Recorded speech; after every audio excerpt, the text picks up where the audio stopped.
Donald Trump says a second meeting with the leaders of Russia and Ukraine will be more important than his bilateral summit with Vladimir Putin in Alaska tomorrow. The US president dampened expectations of an outcome from his meeting with President Putin, matching the sentiment from the Kremlin spokesperson, who said that nothing is to be expected and nothing has been prepared. The two leaders are meeting in person for the first time in years, but people in Anchorage, well, they have mixed feelings about the summit going on in their city. Alaska's largest city is preparing to host Vladimir Putin on his first visit to Western soil since his 2022 invasion of Ukraine. But not everyone is ready to welcome the Russian leader. I wanted to demonstrate that Alaskans don't welcome Putin here, and we don't think that an international war criminal should be meeting in the United States on a military base in Alaska. Alaska was once a Russian colony and sits less than 100 kilometers from Russian territory. It was sold to the United States more than 150 years ago and retains traces of its Russian past, especially in the Orthodox faith. The Orthodox Church in America, now independent, has been holding 3 days of prayers across the state in the lead up to the summit, calling for an end to the bloodshed. With the leaders coming to Alaska, what is the one thing that the church can offer? And that is prayers for peace. The city of Anchorage is also home to a small Ukrainian community, including about 1,000 refugees who fled the war. Some are watching with unease. It is concerning that the president of Ukraine will not be present. So that leaves room for doubt that they will reach anything. Despite the doubts, many cling to hope. A lot of people said that they have mixed feelings, but with everyone that I have spoken, they all have hope on top of all of the feelings and all of the questions and all of the anger and other feelings that they may have. Everyone said, but I have to have hope that something will come out of it because we need something. As Air Force jets prepare for the high security summit, residents here are waiting to see whether Friday's meeting will deliver more than just words. Well, I asked our correspondent, Alvarez Gruber in Washington, what President Trump has been saying ahead of Friday's meeting. So President Trump has been giving a lot of interviews. In a recent one, a radio show, he said that there's a 25% chance, so quite a specific number, that his meeting in Alaska with Vladimir Putin will not be a successful meeting. There has been a lot of statements coming out of the U.S. government. Secretary of State Marco Rubio said earlier today that security guarantees for Ukraine need to be part of this peace talks, adding that he's hopeful, of course, for imminent progress towards ending peace. There's also Secretary Scott Bessent, Treasury Secretary, that said that Washington could increase secondary tariffs on India, also saying that this is a decision that would depend on the outcome of this highly anticipated meeting in Alaska. And then also we have final confirmation from the White House. We heard it first from the Kremlin, from Moscow. Now it was confirmed by Press Secretary Caroline Leavitt that there is expected to be a joint Donald Trump-Vladimir Putin press conference after these talks conclude. So thousands of kilometers away from Alaska, here in the U.S. capital, there is anticipation mixed on one side with hope, but also with concern. So that's quite palpable here in the conversations that lawmakers are having. And talk to us about the expectations for this meeting amongst the general public.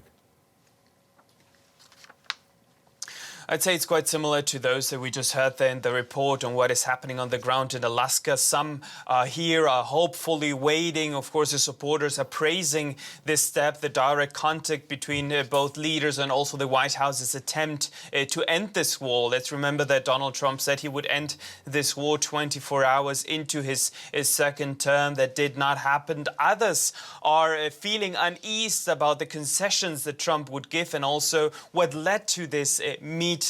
There was this meeting that President Vladimir Putin of Russia had with the special envoy Steve Witkoff, where this actually also was discussed that both of the leaders could meet. When Trump, for example, spoke about land swaps, for example, considering that Ukraine is currently not in possession of Russian territory. And some are seeing this meeting as a reward for Vladimir Putin to meet the US president on US soil, because both leaders, Donald Trump and Vladimir Putin, have, you could say, quite the contrasting priorities as they are preparing for this summit. Putin is not hiding his desire to win even more Ukrainian territory.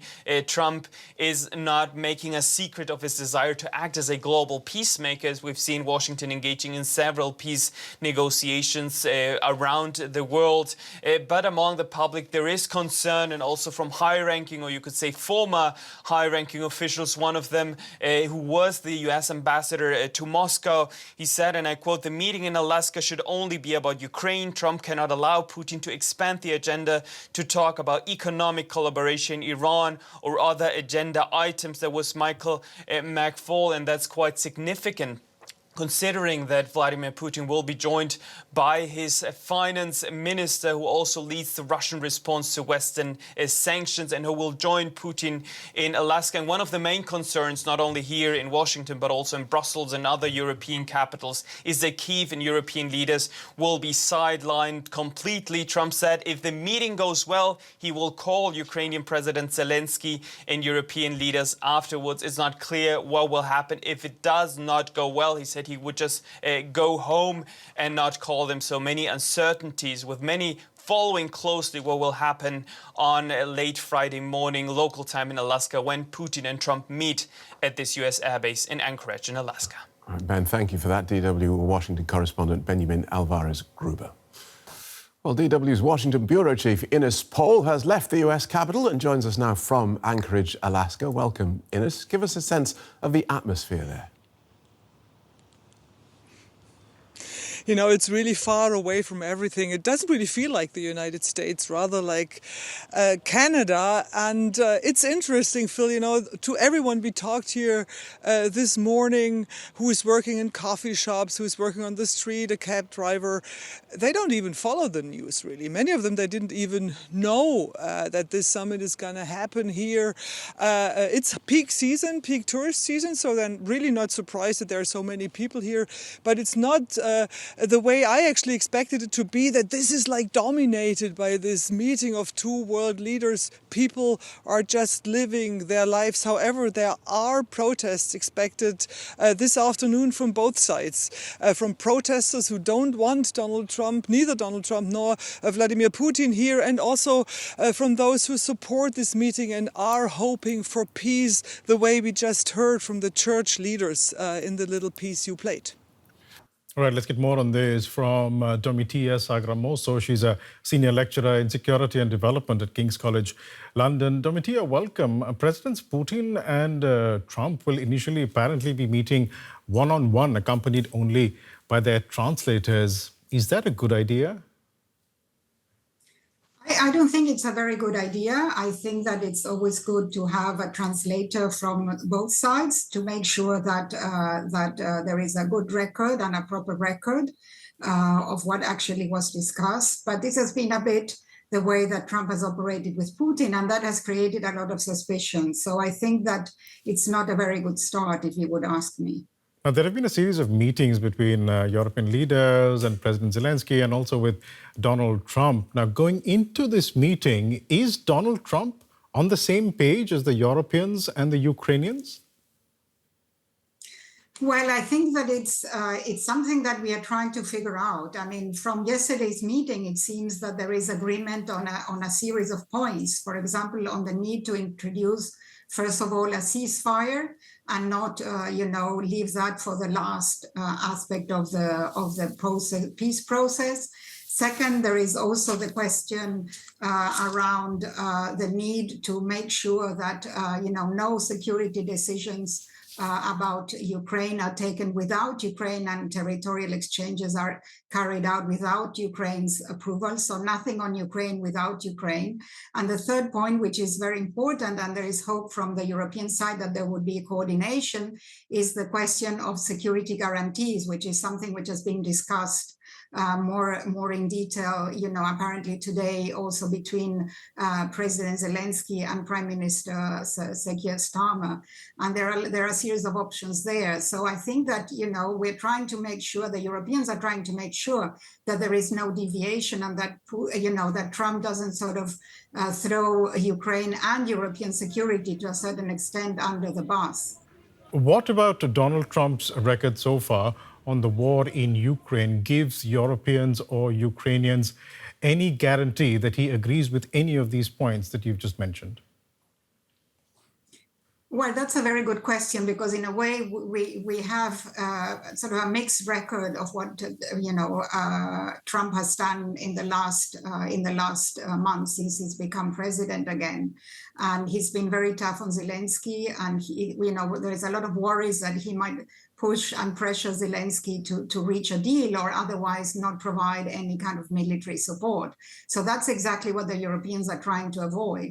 I think that unfortunately what was hoped at the beginning of the Trump presidency, that he would also put pressure on Putin by, for example, providing military aid to Ukraine, is not entirely happening.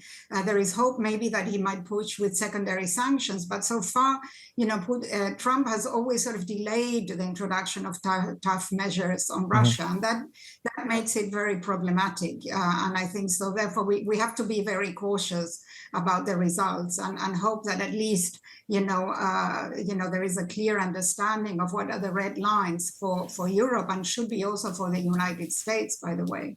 I'd like to talk about security guarantees, because Keir Starmer and President Zelensky discussed security guarantees for Ukraine. Can any such guarantees be provided without US support? I mean, they can, but it's much more difficult. The Europeans have made it clear, even those who are in the leading of the so-called coalition of the willing, which is France and the UK, that they would only be able to really introduce sort of these kind of security guarantees and potentially deploy a sort of a force, a reassurance force or a deterrence force in Ukraine, that should only happen with the support, the logistic support of the United States. And that's clearly essential still today, because, Europeans are still relying very much on the United States for military support. We know about the need of support for intelligence information, logistical coordination, command and control. So I think it's very difficult today to expect that. So we hope, and this seems to be an area where there seems to have been some kind of agreement that Trump might be providing some kind of back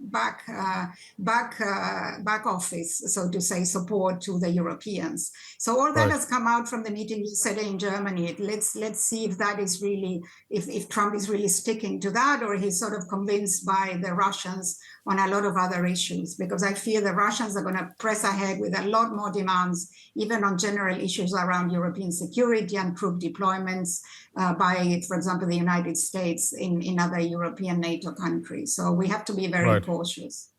Not a very positive outlook there, is it? But we'll leave it there. Domitilla Sagramoso from King's College, London. Thanks so much.